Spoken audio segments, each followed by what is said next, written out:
আসসালামু আলাইকুম, welcome back to the Suraya's blog. আচ্ছা, আমি আর আমার জামাই মিলে প্ল্যান করছি যে মুভি ডেট প্ল্যান করছি যে আমরা একটা ভালো মুভি দেখবো, সাথে হচ্ছে কিছু ডিনারের জন্য পিৎজা, চাউমিন, চিপস তো আছে, আর ড্রিঙ্কস, কোল্ড ড্রিঙ্কসটা রাখবো আর কি। এই আইটেম চুজ করছি। তো আমি ভাবছিলাম যে অর্ডার দিব, পরে ভাবলাম যে অর্ডার তো প্রায় দেই, তো বাসায় বানিয়ে ফেলি, আজকে কেমন হয়।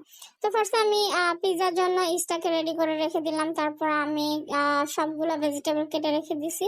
ইস্টা আমি 20 মিনিটের জন্য রেখে দিয়ে তারপর ভেজিটেবলগুলো কাটলাম। তারপরে আমি পিৎজার জন্য ডোটা রেডি করতেছি। এটার জন্য আমি ময়দা ইউজ করছি, আপনারা চাইলে আটাও ইউজ করতে পারেন। আমি ময়দাতে লবণ দিয়ে তারপরে ইস্টা দিয়ে আমি আটাটা মানে পিৎজার ডোটাকে মুথে নিয়ে ওইটাকে রেস্টে রেখে দিলাম 1.5 ঘন্টার জন্য। তারপরে আমি ভাবতেছি যে চাউমিনটা রেডি করে ফেলি, তাহলে চাউমিন রেডি হতে হতে তাহলে পিৎজার ডোটাও রেডি হয়ে যাবে। তো আমি এক চুলায় দিয়ে দিছি নুডলস সিদ্ধ করা, আরেক চুলায় চিকেনটা ভেজে নিয়েছিলাম। এখন আমি ভেজিটেবলগুলো ভেজে এরপর নুডলসটা দিয়ে দিব আর কি। তো আমি পেঁয়াজ দিয়ে দিছি, কাঁচামরিচ আমি এগুলো আগেই দিয়ে দিই যাতে একটু মানে কাঁচা গন্ধটা যেন চলে যায়। এরপর আমি ভেজিটেবলের জন্য আমার কাছে তেমন কিছুই ছিল না, আমি গাজর আর ক্যাপসিকামটা ইউজ করছি। এরপরে ওটার মধ্যে সম্পূর্ণ মশলা তারপরে সয়া সস দিয়ে এখন আমি চিকেন ডিমটা অ্যাড করে দিছি। এরপর ওটাকে একটু ভেজে নিয়ে তারপর আমি আবার নুডলসটাকে অ্যাড করে দিলাম। নুডলসটা অ্যাড করে দেওয়ার পরে নুডলসটাকে আমি অনেকক্ষণ ভেজে নিয়ে আমার চাউমিন রেডি হয়ে গেছে। এখন আমার 1.5 ঘন্টার মধ্যে দেখলাম যে আমার পিৎজার ডোটাও রেডি হয়ে গেছে। দেখেন কি সুন্দর মাশাআল্লাহ ফুলে উঠছে। মানে আমার কাছে তো দেখে খুব খুশি লাগতেছে যে ফার্স্ট টাইম যেটা আমি বানাচ্ছি ওইটাই আল্লাহ দিলে সাকসেসফুল হচ্ছে।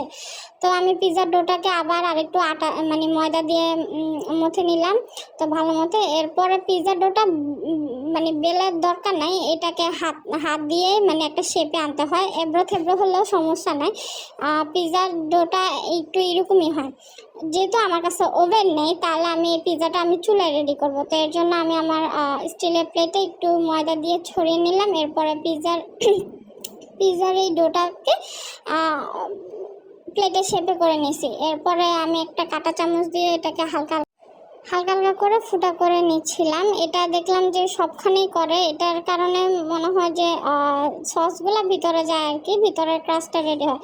তো যেহেতু আমার কাছে পিৎজা সস নাই, সেহেতু আমি এখন টমেটো সস দিয়ে এটা রেডি করব। তো আমি টমেটো সস দিয়ে দিছি। এখন আমি চিজটা দিয়ে দিচ্ছি।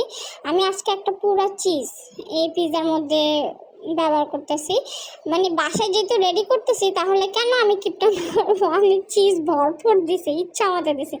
তারপরে আমি চিকেনগুলা মানে আমি অনেকগুলা চিকেন দিছি, যেহেতু আজানও তো খাবে, তো কোনো কিপটা আমি না। তো তারপরে আমি পেঁয়াজ দিয়ে দিচ্ছি। এরপরে ক্যাপসিকাম এরপর মনে হয়েছে যে আমার বাসায় তো সসেস নাই, তো আজানের বাবাকে দৌড় দিয়ে পাঠাইছি সসেজ আনার জন্য।